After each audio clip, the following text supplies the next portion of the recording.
in this video, we are going to be talking about avoiding jump cuts. So if you have one camera set on a tripod in the corner of a room and you just push record and it's recording for an hour, you're going to get a lot of footage. So let's say that there's some dead moments you want to take out. You cut one part, you cut the other part, and then you put the videos together of the parts that you want. What's going to happen is that the room is going to stay the same, but the people within the room are going to jump back and forth. That's called a jump cut. Jump cuts are really awkward to watch and very unnecessary to have in your video, especially if you're shooting with two cameras. There's no need to ever have a jump cut in a video. The time that I see this the most happening, for whatever reason, is during the cake cutting. So let's look at what I'm talking about. So let's say that this is our only shot of the cake cutting. So a cake cutting consists of three parts: cutting the cake, feeding the cake to each other, and kissing each other. So we have them cutting the cake here. Finally over here, they're feeding each other, getting their cake. We're not ready for that quite yet. I'm just gonna get my blade tool. This is the blade tool. If you push B on your keyboard, you can see this little blade come up. And all it does is, you can see this was the shot in its entirety, and I'm just going to cut it on the timeline. Instead of doing an in and out point on the source monitor over here, I could just cut it on the timeline. Okay, so let's say I'm going to cut it right here. So I'm going to push A so that I get my little mouse back. So this is the part where they're cutting. I'm going to select this middle part that I want to get rid of, and I'm just going to hit my delete button. And then I can either drag and drop this over here, or I can select this black space right here.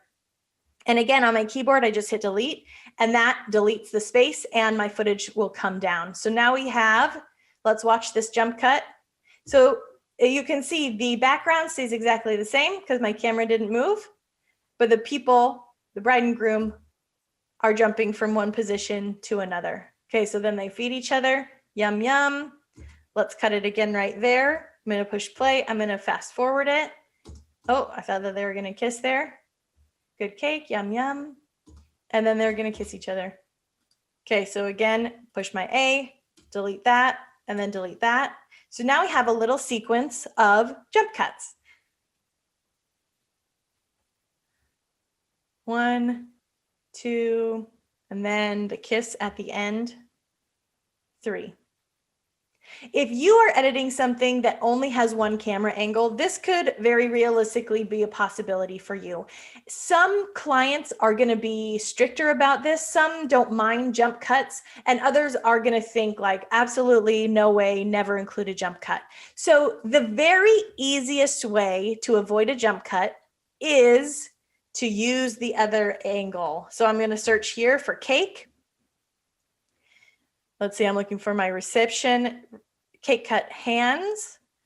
So here we have the couple.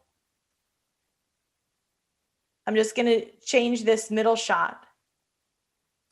I'm going to hit my in point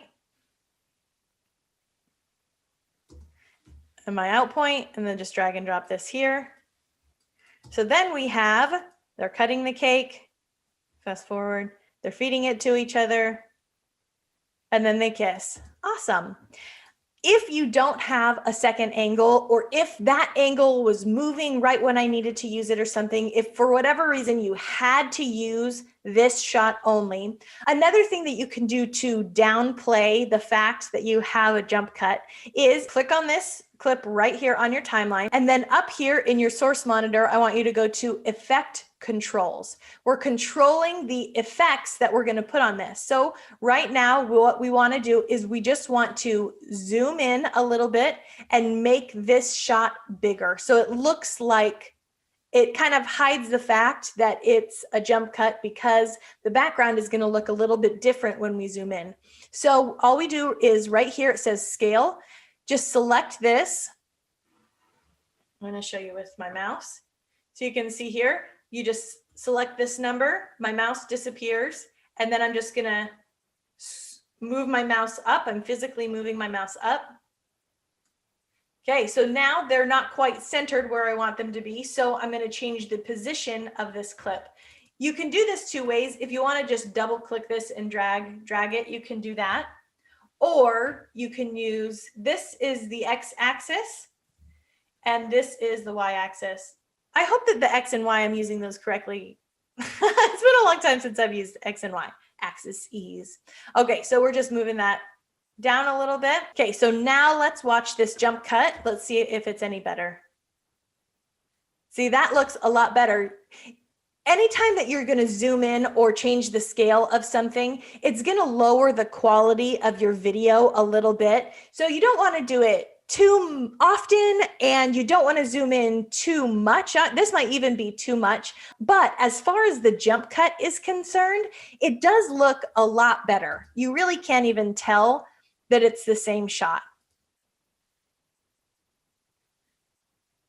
because the background changes. So really, this is an acceptable, if I saw this in a wedding video, I would not even think twice about that. I'd be like, oh, those are nice shots of the cake cutting. So go through your video, get rid of any jump cuts by either changing the scale or by using the other angle, and try and avoid jump cuts as much as possible if you want to improve your video quality.